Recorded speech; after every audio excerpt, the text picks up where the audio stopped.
huge takeaway was this is the first time that President Trump said there's going to be a security guarantee. The United States is going to be involved. Their first line of defense, because they're there, they're Europe, but the U.S. will be there as well. Yeah, I mean, that's a major development, saying the United States will support this security guarantee that the president has proposed. We don't know what it looks like exactly, but as you say, it was an extraordinary event. Just to pause and take the 30,000-foot view, to have all the leaders of Europe, of the Western countries, the leader of NATO, the leader of the European Commission, traveling to the White House to show how important this is, not just to Ukraine, but to all of Europe and to the Western world, sending a strong signal to President Trump. And obviously the tone of the meeting was completely different than the one when President Zelensky was berated inside the Oval Office a couple of months ago by President Trump and Vice President Vance. Even the Trump-friendly members of the media showed a little more deference to President Zelensky. But we'll see. The devil's in the details. Exactly. Does Vladimir Putin really want peace? Many people are skeptical of that. Or does he just want to grab the land, which was the intent of his invasion 3.5 years ago? Right. And the feeling of the White House last night was that Putin basically is surrounded. He is isolated. They've got, this is, we say Europe. This is the West. Yeah. Like the West, the leaders of the West came to the White House yesterday. They stood shoulder to shoulder. It was quite striking. We talked about this yesterday and can't wait to hear from Richard on this. Quite striking how in his first term, he was constantly battling Theresa May. He was constantly battling Angela Merkel. There was just this constant friction. Yesterday, it was just the opposite. The White House pointed, strangely enough, to the negotiations on the tariffs, that they got to know each other and the give and the take of the tariff negotiations. So when there was something big and significant like that, everybody knew everybody, everybody was comfortable with everybody, and they were able to come together and, again, come up with a plan to give Ukraine what Ukraine has desperately needed, and that's security guarantee. President Trump far more comfortable with the European leaders. The European leaders also much better at managing President Trump. Even yesterday, we saw brief moments of disagreement. We heard from Macron, we heard from Chancellor Merz saying that they thought a ceasefire is needed first before permanent peace, breaking with President Trump. But they did so couched in flattery, couched in thanking him for his leadership. It's much more convivial atmosphere. And certainly to Willie's point, even President Zelensky taking notes, showed up with a jacket and a shirt, which was, President Trump appreciated. Members of the media, Trump-friendly members of the media did as well. There was just a better feeling in the room, significantly better than February.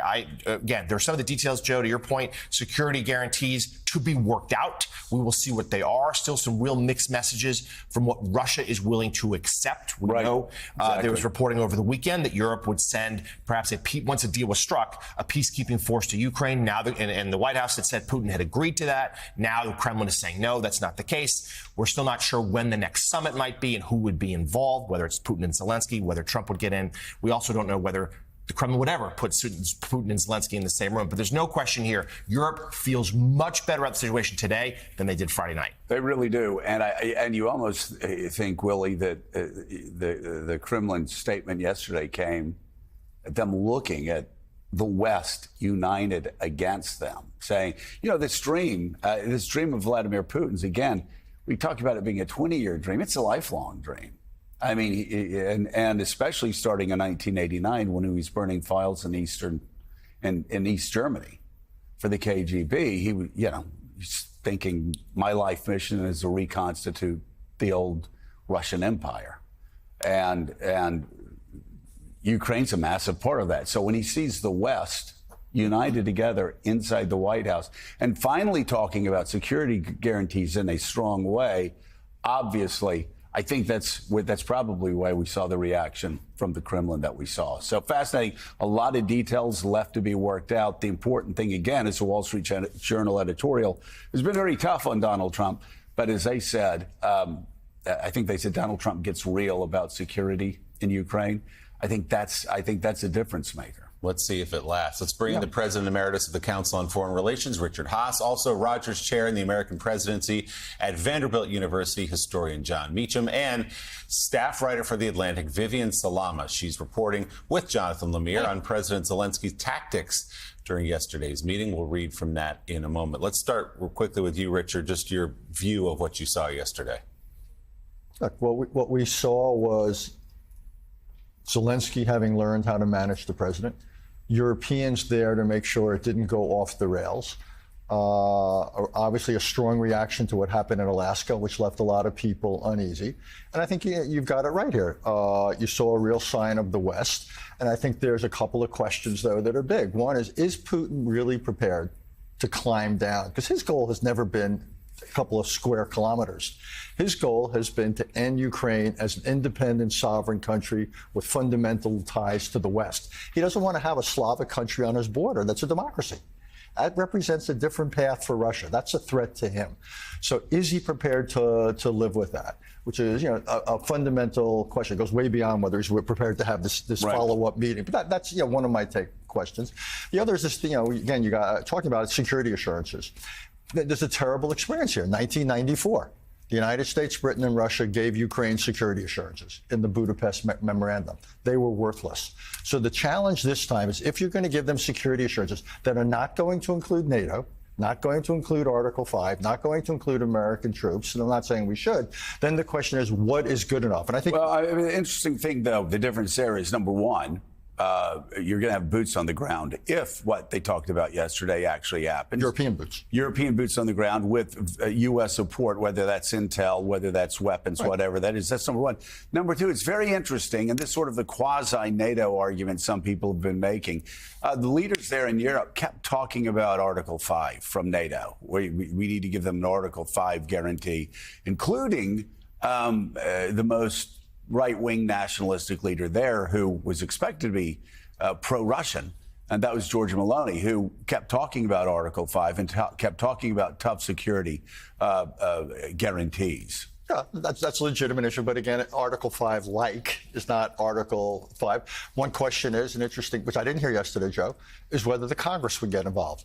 Is this something that would be permanent? Do you lock the United States in beyond the Trump presidency? I think that's a legitimate question. Still, also, the other big issue is land. The phrase land swaps should be banned. Right. What's being talked about are not land swaps. They're land transfers. Let's call it what it is. And the question is, why would they be one-sided? What would Ukraine get? The idea that they would give up all that territory, millions of Ukrainians would either have to be displaced or live under Russian rule. I don't think that's going to happen. So the question is still, what is it that the United States is going to ask of Ukraine? And also, what is it going to ask of Russia in order to make this happen? So, I'll just, I don't mean to be the skunk at the garden party, but I think yesterday was an interesting day. I was reassured by the right. European presence. Still, though, to me, lots of fundamental questions. Oh, there are a lot of fundamental questions, but one question that is not out there is whether Ukraine is going to cede land to Russia. They are. I mean, they said that in the Biden administration. Yeah, but let me just be clear that at some point there's a big difference as part of a ceasefire where you cede land, what you might call de facto, and when you give up title to land. Yeah, I'm not talking about ceasefires. I'm talking about in this permanent peace deal that they're talking about. At some point, even the Biden administration was saying, we're going to have to cede land have Ukraine. It's going to have to agree to cede land for security agreements. Everybody's basically said that. The question is, where are those lines and how strong is the security agreement? If the security agreement's strong and keeps Ukraine safe for years to come, that's significant not just for Ukraine. That's significant for Poland. That's significant for Estonia, for Latvia, for Lithuania. That's why it's so important. Again, I think there's a big difference whether it's under Biden or now, whether you ask Ukraine to recognize reality, accept that the Russians occupy certain things and say, okay, whether it's part of a ceasefire or peace agreement, this is the way it is, as opposed to giving up title and making it permanent. And I think that's a very different thing, because that would reward aggression, and that would be a different thing. So to ask Ukraine to permanently transfer, to basically make this territory Russian, that is something that I would have real issues with, and I think that would be very hard for Ukraine to do. I think it might also be very hard for the Europeans to support. I think the Europeans, not to keep going back and forth, but everybody I've talked to in Europe, they understand this is a difficult situation, but they want the security guarantee. They want the wall. They want Putin contained. Sure. And they want a deal. And if Ukraine has to cede land, They wanted, whether it's Poland, whether it's the Baltic states, whether it's any of the states in Central or Eastern Europe, they're there yesterday because they want a deal. They want Putin's march west stopped. So let's